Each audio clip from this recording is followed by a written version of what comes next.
Hi, this is a video about something that can drive you a little crazy or has driven me a little crazy, and that's the issue of movements in the debt service reserve account. Movements in that cash account that you have to hold back.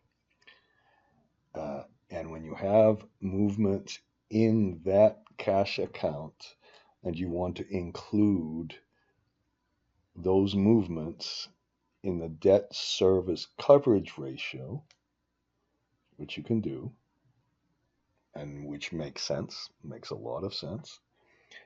And when you include those movements and you then try to sculpt the debt, the circular references go completely crazy. The sculpting, it seems like almost an impossible problem to solve. Now, the other thing about this is that I've made a video on it before, and I'm a little embarrassed because I reviewed what I have done. I didn't review the video. I could never listen to myself talk. Oh my God, what a nightmare that would be.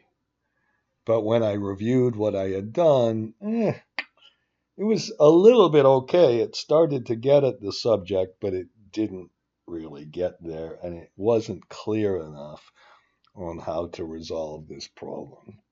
Now, why don't I begin by talking about the theory? If you think about the debt service coverage ratio, it's supposed to be cash flow available to debt service, and if two things happen, if you get a big plop of cash from the debt service reserve account going down, in other words, when we have lower amount of debt service reserve requirements, well, we get to take that cash out of the bank. How could that not be part of the debt service coverage ratio? And how could that more specifically not be part of cash flow? You could even go further, and I have, and you could say that should be part of debt service. It should be something like net debt in corporate finance, and you could make a very good argument that that bottom, it should be in the denominator like fees and not in the numerator. Okay, I think the theory is kind of clear. Then when you get to the practice, and by the way, there are two people who have asked about this recently, and I thought, I was afraid to kind of relook at this issue. One is my friend Mike, and another one is John. So that they did this, and I thought, I promised to kind of relook at it, and I never got around to it. Now here's the problem. So in this case, I'm gonna open an Excel file, and then after I open an Excel file, whatever. I'm gonna discuss some formulas. Now this one. I thought, okay, let's solve this problem by going backwards. It's the last period that has the problem, and in that very last period, the debt service reserve account goes to zero. And if you have any money in that account, that's positive cash flow, and that positive cash flow can be a pretty big cash flow. In fact, if the debt service is just flat, that amount that and you had the same debt service as last period as this period, the debt service, the cash flow will be doubled. And if the cash flow will be doubled, your ability to pay debt service will be doubled, and you'll be able to push all that debt service way out to the back, and that will help your IRR and all that stuff. Now, so you could, in that very last period, you can say, well, the movement in the debt service is next minus this. It's zero minus what we have currently. Now, if you compute the debt service coverage, debt service, you could say, well, I'm not putting taxes in this. I'm just saying EBITDA is cash flow minus the move minus the minus is plus. and you get a bigger debt service, okay, in that last period. Very good. Why not? And then you can kind of go, the debt services, we can replace this formula, and you can go around and find, instead of having the standard EBITDA divided by DSCR, it's EBITDA divided by DSCR minus 1. You can even make a formula for that. And here's an illustration. Let's say the DSCR was 1.5 and our EBITDA was 400. Then our DSRA change, I don't know why I put the DSRA change here. The DSRA change, let me just make sure I got that right, is I divided it by the DSCR. I divided by 0.5 to get the debt service. Here, I did that. The DSRA change is the debt service next period, which is 0 minus this period, and you prove it all out. You get EBITDA, add the cash flow from that DSRA change, you get this. You divide it by 1.5, you get the debt service. So it all works. Very good. Okay, and then now is where you could say, oh, let's do something recursive. Let's go backwards and do some fancy calculation instead of going forwards like we do normally. Go backwards and compute the prior one. And this time it would be this next service DSCR that we computed up here minus the current debt service. This should say current.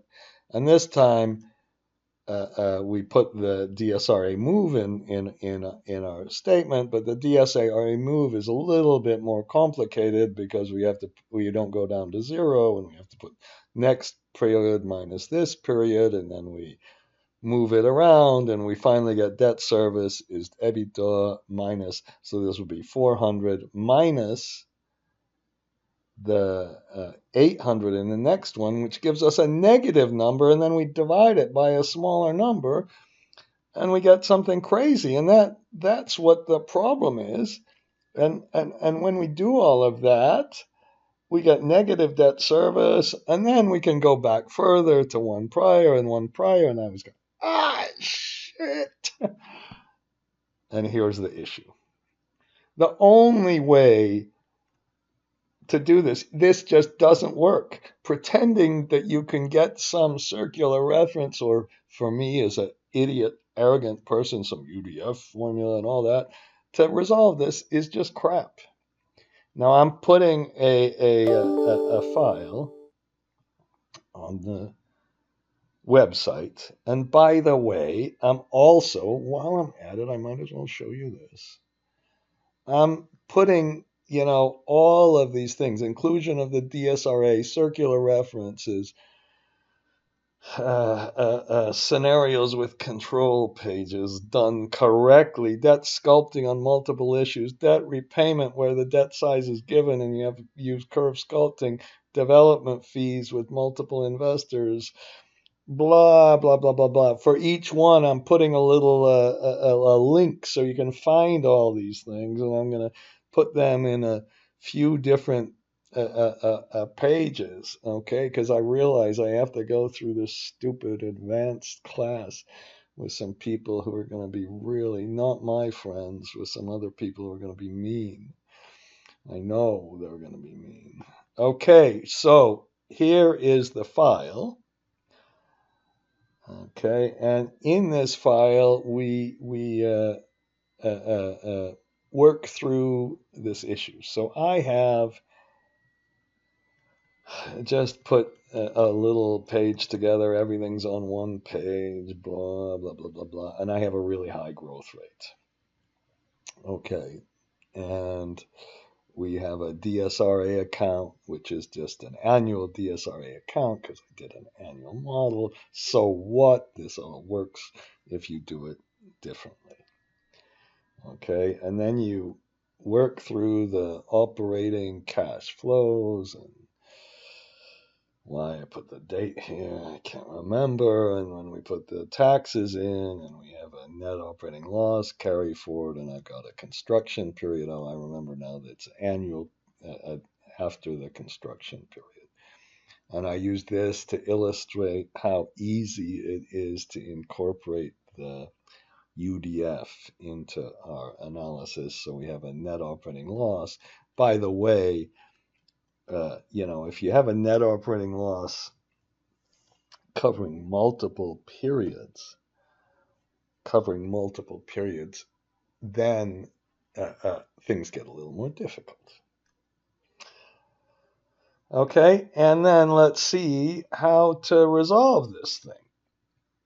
Okay, and for me, the answer is that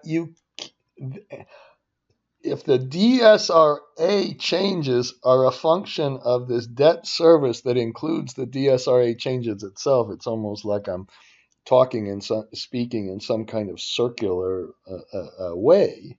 It just doesn't work. The big deal is you don't have to make the DSRA computed on the DSRA itself. You can compute the DSRA however you want. Different periods, different mechanics. It could be flat. It could be whatever you want.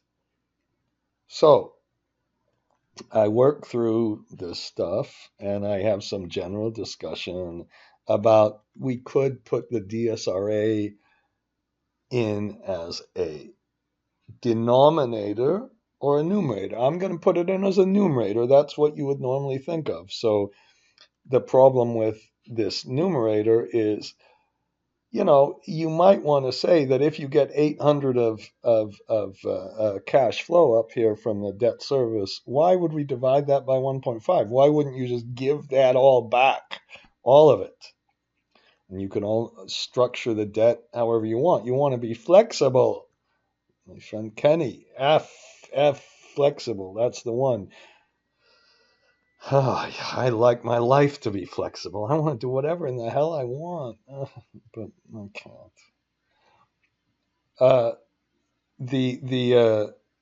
Okay. So here's the method I came up with. I said, well, first, go downstairs.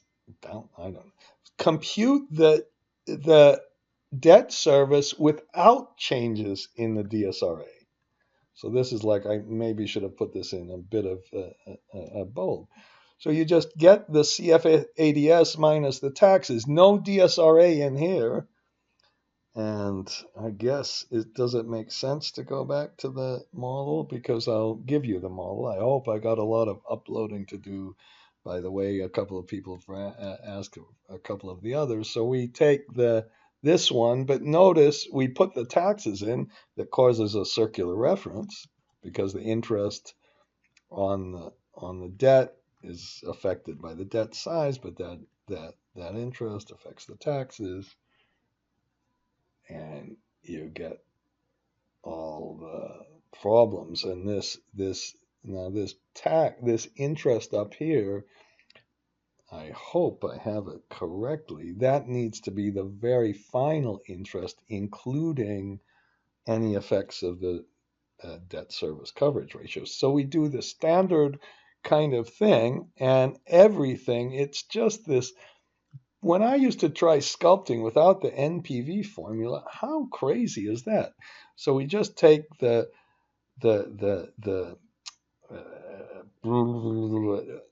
debt service and divide by the interest rate factor and get how much is the NPV of the debt service. And then we can put our little flag in here for the date that the debt service is issued. And this, because I have a really, really high growth rate, I'm going to change it to a lower growth rate, but I'm going to work through this first.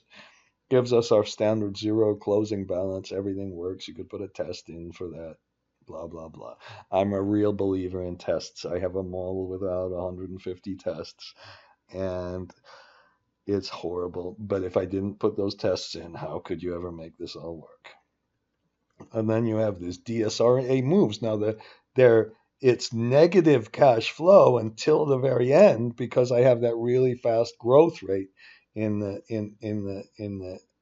cash flow. Let me stop there though. I went a little ahead of myself. The debt balance here without any DSRA is what then in step 2, I've got to go back and forth. In step 2, you compute the DSRA, but you don't use the DSRA itself. You compute the DSRA from the sculpting.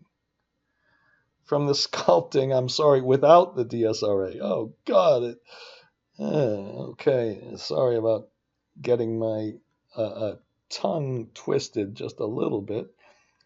But we get the total debt service. You see, without the DSRA, we do our standard analysis where you look prospectively. It looks like I should do something real important. I better put decimals in there, I guess, and be consistent.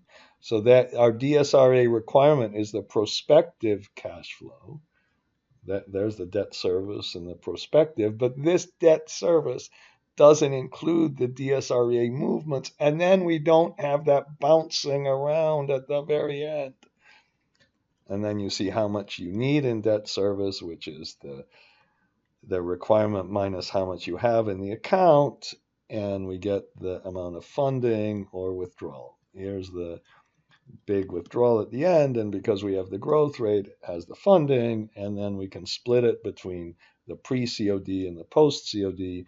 So this line is really what you're going to put post-COD into the model. Just like interest during construction, so many other things, split it between pre-COD and post-COD. I kind of should have put that maybe a little bit in the discussion. Okay, and then then now third, I guess this is not editing. I'm not editing this, am I? Third, so this is really bad. You shouldn't watch me change the stupid website, should you? Third, I should put a comma here. That's so important. Put a comma here. Make an adjustment for the debt size because of the debt here. And this one, I should, second, compute the debt service using, make sure to separate DSRA flows before and after COD. Just use flows after COD. Okay. All right. And I said again, you could compute the DSRA with method, so using some integral formula with blah, blah, blah, blah, power curves or something, whatever you want to do, as long as it doesn't include the DSRA itself. So third, make an adjustment to the debt size because you might get added debt service, you get added cash flow when you finally release it. And then you compute the PV of the DSRA changes just like you would compute anything else. You don't have to make any tax adjustment or anything else because the taxes will be computed later and have the circular reference and all that evaluated. So you go and upstairs and get the here we have the DSR moves, and it's negative because we're growing, and then it becomes positive at the very end, and then you compute the NPV. Now these moves, what you do is you take that and divide it by the DSCR. Again, if you were putting it in the numerator, but the denominator, you wouldn't make that division. You just stick it in the denominator. It would work either way. And maybe I should have done a little flag and a little example to illustrate that.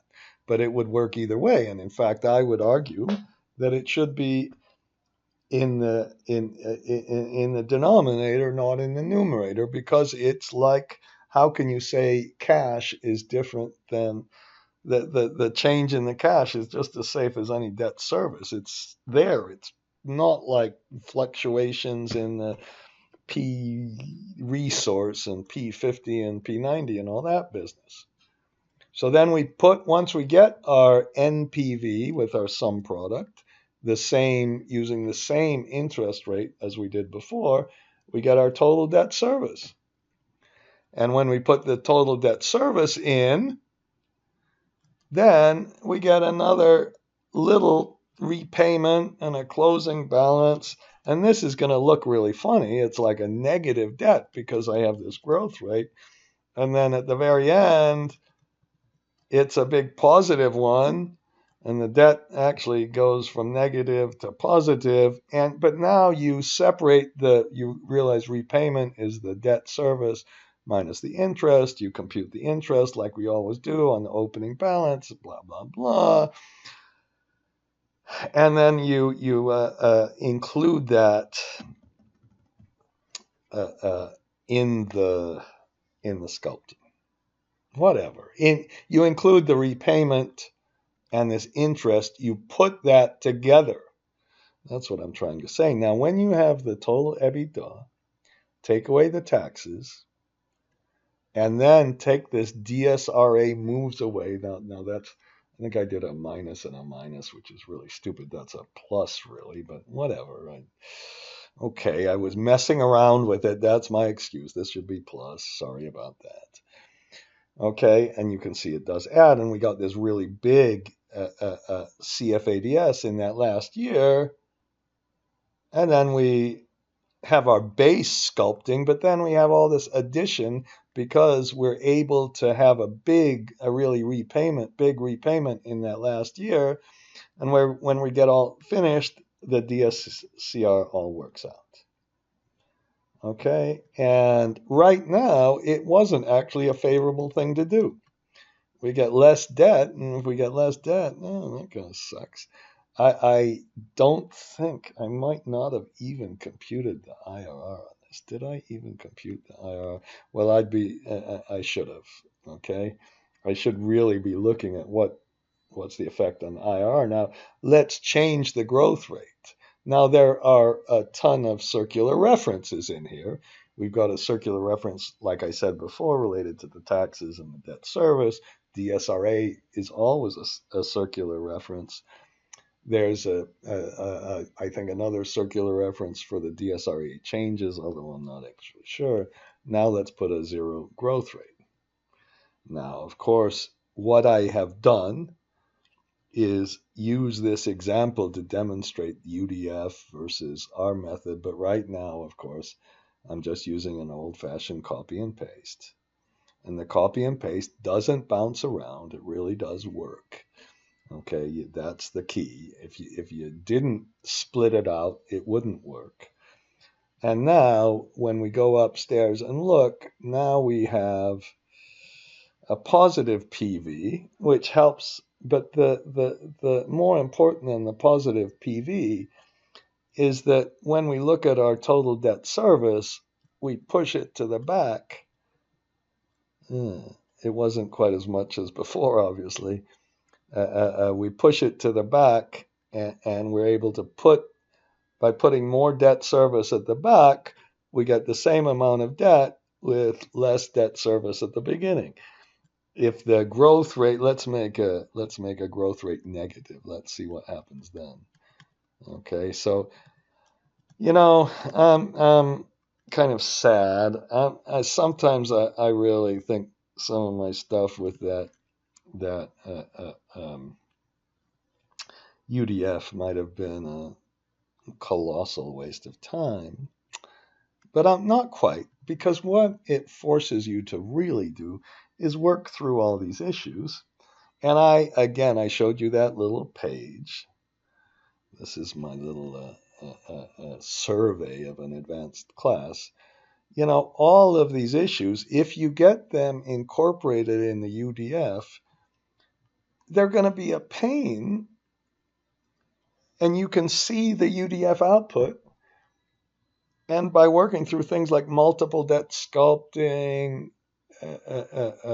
curve debt sculpting, all of those things. And by having those little options with just one or two little flags, really, you can then get the output, compare that to yours, or you don't even have to bother with it sometimes. You just say, okay, here's the sculpted debt service. I'm just going to throw that in, and I'm just going to put the DSCR at the end. It's more of a convenience almost, and a verification, and enable you to take, hundreds of lines out of your program. So that's the issue, and we better redo this one then. So I put a negative cash flow in this time.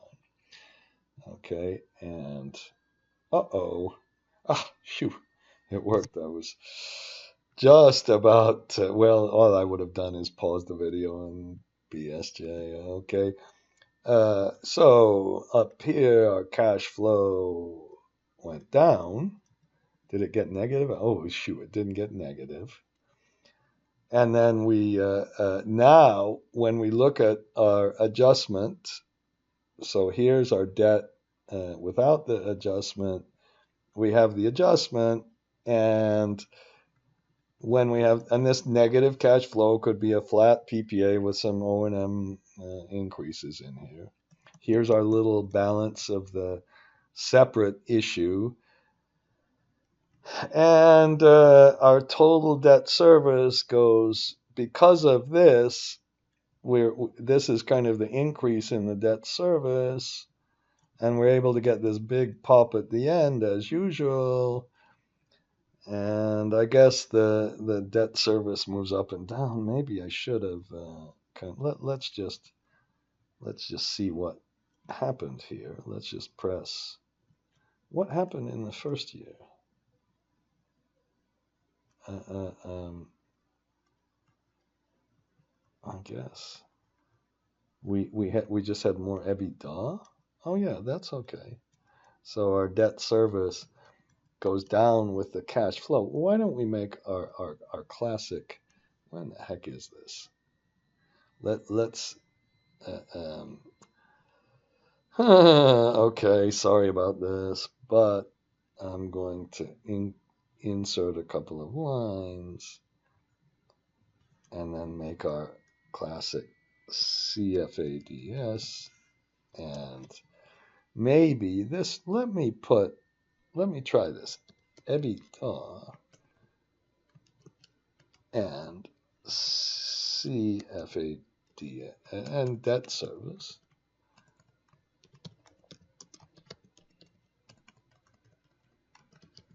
Sorry, you notice I can't type and talk at the same time anymore. And these people, like I had a man in my class, so I like, when I have my class, I like to have the participants do the work. And it gives you practice doing it. And if you take my class that I can't seem to arrange because I have all this other crap going on all the time in my life, you do it. And then I don't have to type and talk. And then this guy who was some investment banker, oh, I'm an investment banker. I don't like when you do it because those people don't type fast enough. God.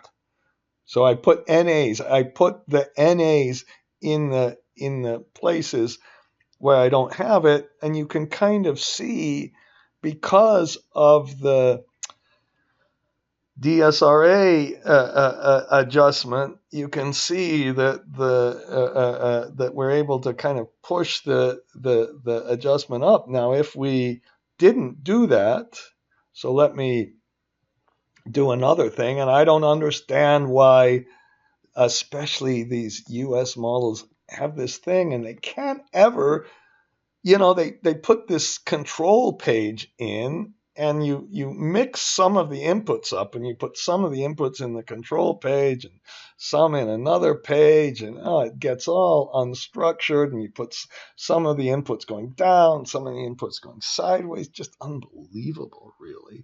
If you use a little bit of this nice little check boxes, you could do a lot more. And so now let's put in the apply DSRA.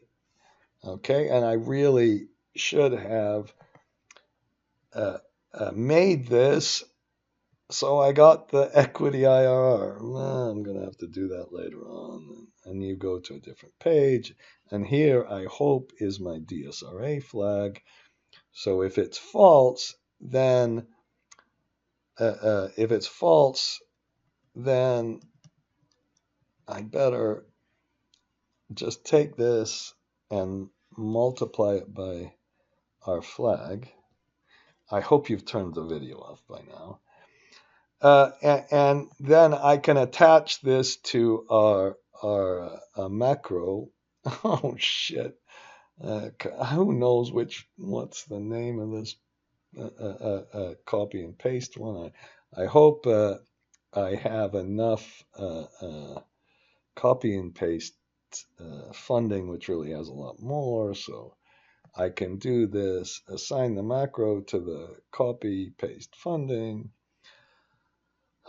Yeah, I'm disgusting. I'm talking about how bad it is to be a copy and paster, and then I do it.